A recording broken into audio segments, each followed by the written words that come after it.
Welcome back, ladies and gentlemen, to the 5th North American Online Qualifier. Jumping into semi-final number 2 now. Liquid versus Allegiance. Liquid again solidifying a fantastic placement. They've been so consistent throughout these online qualifiers. It's exactly why coming into today, they were sitting with that 5th seed.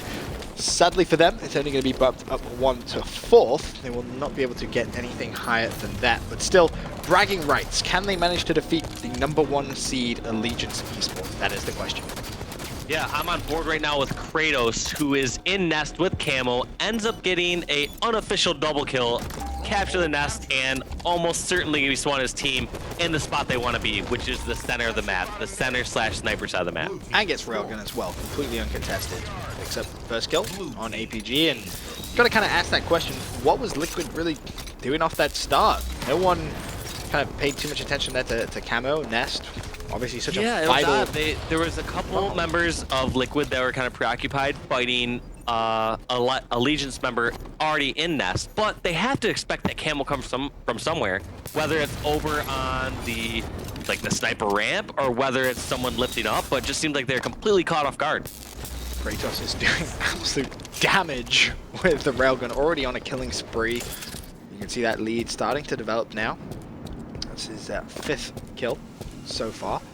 See if he can try and... Great play by, I'm looking who is Rich, Hines. Hines is just sitting there in top middle of the map, just waiting for an opportunity to catch someone off guard, or to at least let one of his teammates come out and get a double team. And that's exactly what he does.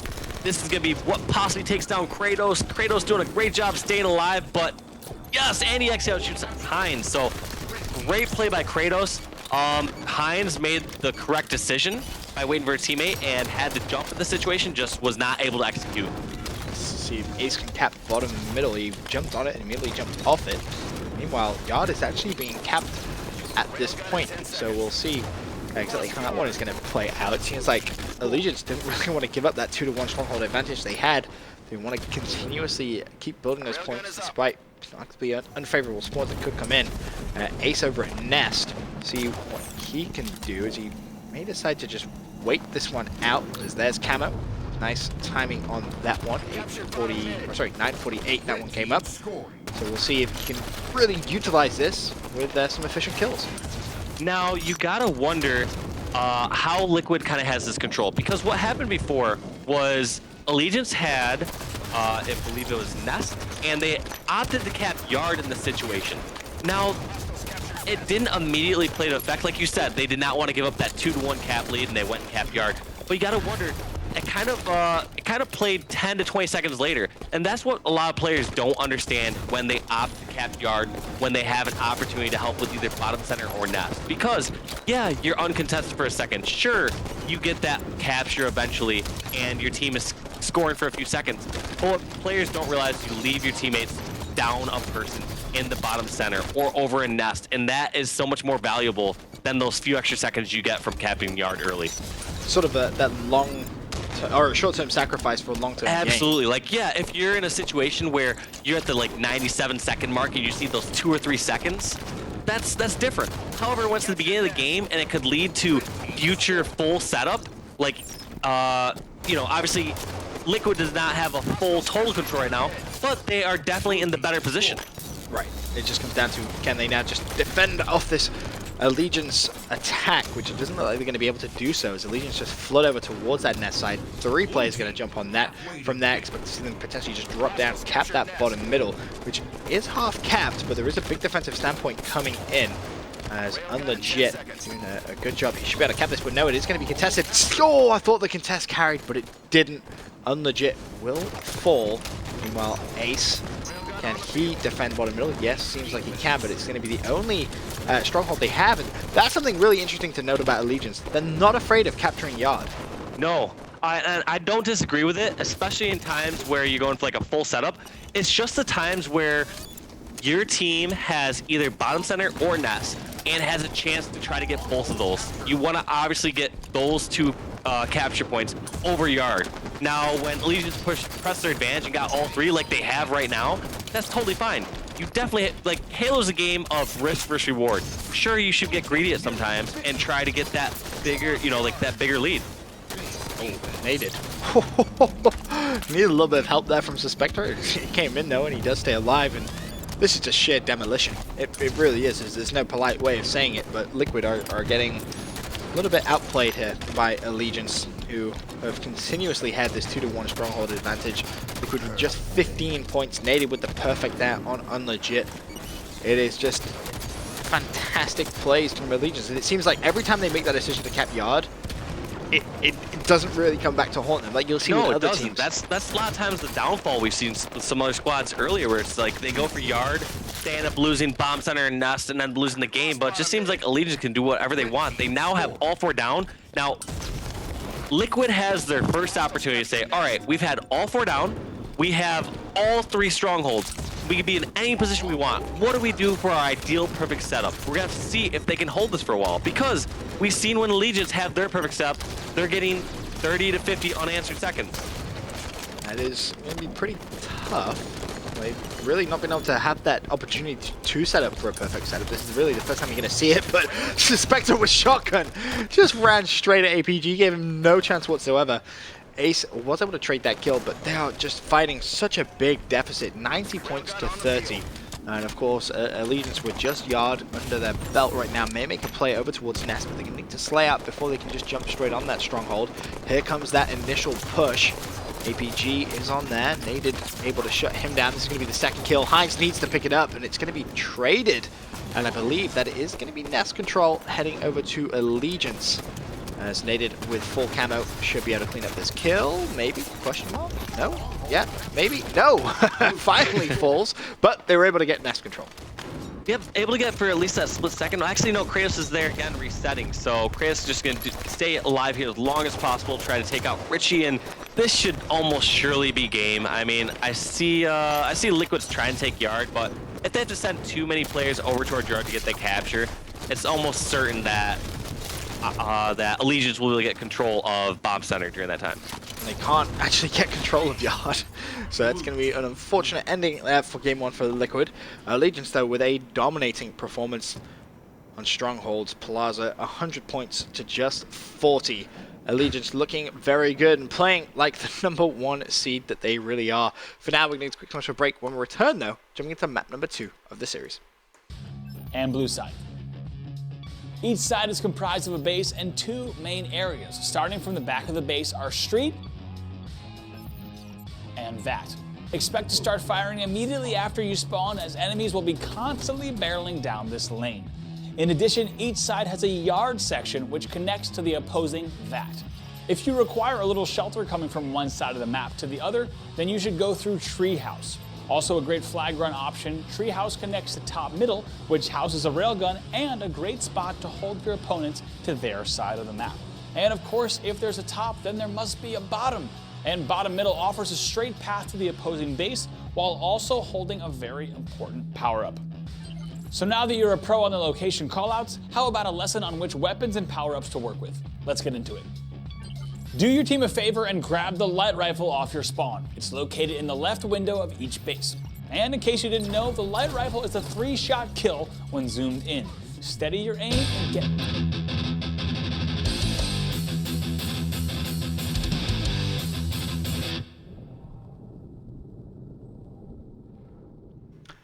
Welcome back, ladies and gentlemen, to the second semi-final of the 5th online qualifier for the North American region for the Halo World Championship. Benson joined by Walshy, and Allegiance, the #1 seed, find themselves 1-0 up against Team Liquid.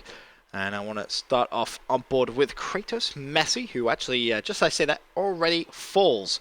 So the early lead, well, that might disintegrated. L-Town able to immediately pick up a kill as Spectre looks to get the double kill, not going to happen.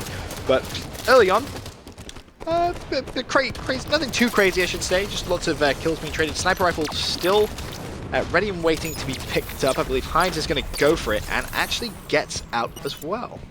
Yeah, that's interesting. Both teams opted to just kind of push out, take up as much ground as possible, and kind of assumed the other team wasn't going to go for snipe. Just kind of watched it, play defensively. So we're going to see when the game slows down, which it has slowed down a little bit, with what Heinz can do with the sniper. Because, like we said, when games are chaotic, fast-paced, you'd prefer to have a weapon like the rockets in certain cases, because it's just so much easier to get in close-range engagements. And if someone pushes you and and you're unsuspecting, you're more likely to get that kill. However, when the game slows down, sniper by far is the most powerful power weapon.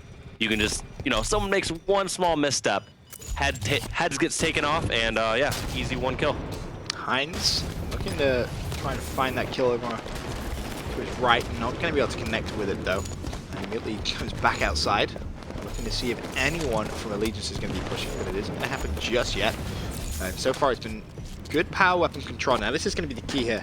Can Heinz utilize that sniper rifle efficiently outside to make sure Liquid get control of rockets as well?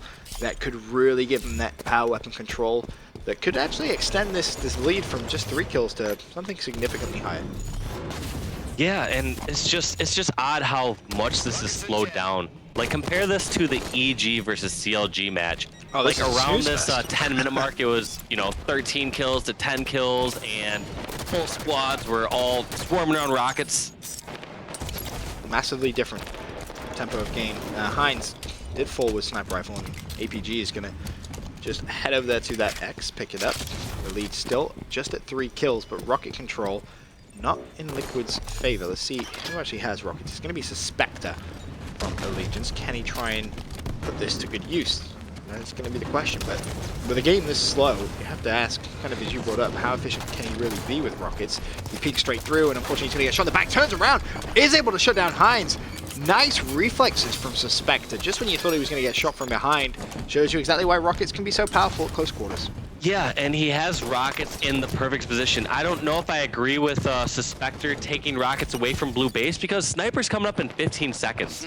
If he has rockets over in blue base, nobody can really push around towards blue flat. No one can really push around blue bend. But it just seems like Suspector got, I don't know, he felt more comfortable pushing back over towards this like blue sneaky ledge. So this almost is going to guarantee his squad the sniper rifle. Yep, he's been very, very good with those rockets, and you can see now Allegiance have the lead. Just 3 kills. I mean, they managed to get 6 kills basically unanswered. Liquid not really able to do anything, and Suspector more than happy to just play this bottom middle area. Blue sneaky slide, so passively, just waiting. Meanwhile, Kratos did pick up sniper rifle, and we'll see if he's able to put this to good use. Just jumping, waiting for that shot, didn't come, and Rocket's now up in 25. Will Kratos head back towards back blue here, or towards One thing blue I also then? want to point out is you said Kratos has sniper rifle. He does have 6 bullets total. However, that is the old sniper. This goes to show how slow-paced this game is, Wow. because Data has the full sniper. Only 1 bullet used and 1 kill on ace. So, yeah, we see in the hands of the Allegiance squad, what is it? They have 16 bullets of sniper rifle and 2 different weapons. So, go over to Nade's screen right now if you aren't already. He just got a hat trick, 3 headshots in a row over on Red Bend. All right, well, he's definitely going to be the player to watch. Let's have a look if he can try and put this to good use. Just like do that. God damn it, Walshy, as soon as that changed, Kratos gets a kill. Really? Really? My bad. I'll take the blame on that one. All right, let's see, Naded. Come on, Walshy's put you in the spotlight. Don't disappoint. As it stands, though, Allegiance have extended a lead to 10 kills. They were down 3, and it just shows you how important power weapon control really is. The fact that they've been able to do this and how slow-paced this game is. You made a great point. 2 snipers on the map as it stands. Naded expecting someone to push through. Doesn't look like it's going to happen. Kratos, see, is able to pick up 1 with DBR. Suspector has rockets. Really, everything is in Allegiance's hand right now. Naded picks up ace with a sniper rifle. This is just turning into just a huge scoreline that they're able to develop. It's not so much like out shooting with BRs or pistols. It's, guess what? They have map control and power weapon control.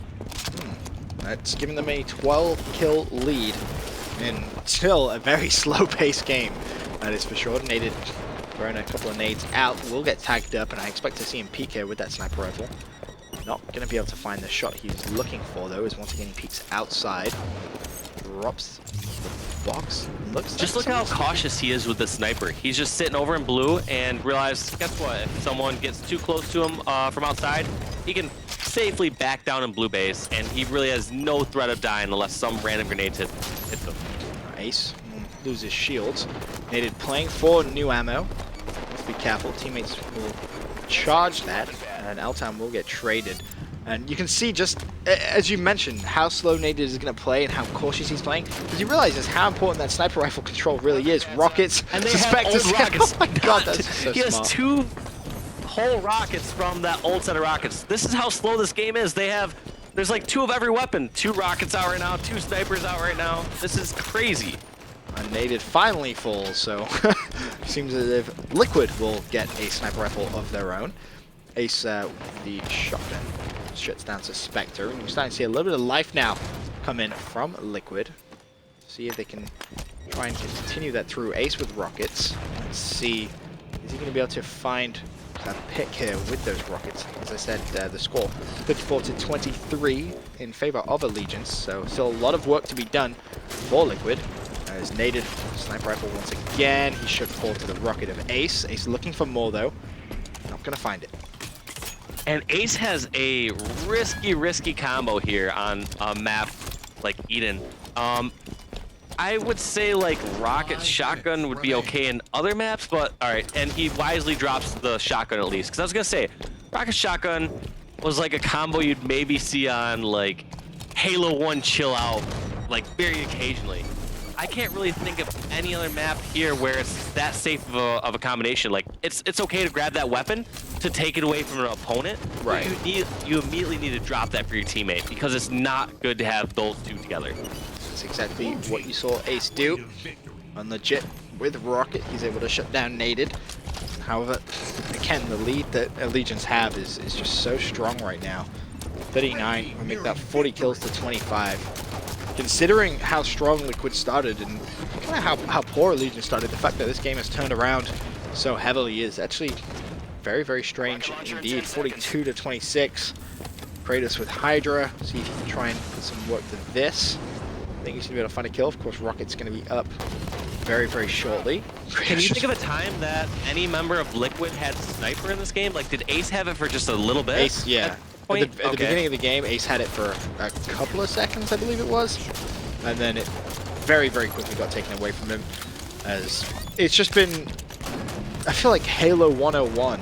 Like, if you want to know how to play Halo 5 Guardians, just watch what Allegiance is doing. Just timing everything so well. I mean, we are seeing some incredibly skillful, like, heads-up plays by these members of Allegiance, but for the most part, the battles that they're winning, they have numbers or they have better weapons. Simple as that. Does help when you have something that can kill someone in one shot. That's for sure. L-Town picks up Ace, another 3 kills go in their favor, and Team Liquid just being torn apart at this point, and really just not able to control those power-ups as efficiently as maybe they should. As L-Town looking to try and pick up someone else with a sniper rifle. Ace is down below, pops the shield. Not going to be able to find that kill, but it's 49-28, and there is the victory, 50-28. I mean, you just have to look at the scoreboard, and that tells you the story really there. Walsh, APG, 3 kills. Hines, 3 kills, both double-digit deaths. 6 assists, 3 assists. Unlegit, 8-2-13. Stat line's really not too impressive. And then you look over at Allegiance. Like, the score for a semi-final game, like, think about 100-40, 50-28. This is just domination from Allegiance. Absolutely. Another display of why they're the #1 seed. That is exactly why. And kind of begs the question, are they really that far ahead of other teams right now, Walsh? Is that what we're seeing right now? It's hard to say, because if you asked me this question before watching this match, I'd be like, you know what, Allegiance has been doing very well. They are clearly the #1 seed for a reason. Well, I wouldn't say that they're out of reach of these other squads, but what we just saw against Liquid, they are clearly ahead of a squad like Liquid. So it's really tough to say. I mean, I can't see Liquid bouncing back from this game. Like the EG series, EG versus CLG series, when we saw game 2, at least it was like a 50-46 team slayer. This one was just complete domination. So you got to say Allegiance is ahead of other squads as far as being organized. Just seems like they're so comfortable playing together as far as buying time for teammates and charging around together. Well, Allegiance is going to be 2-0 up in the semi-final, of course. Winner of this will meet CLG in today's grand final. For now, quick commercial break. When we return, Game 3.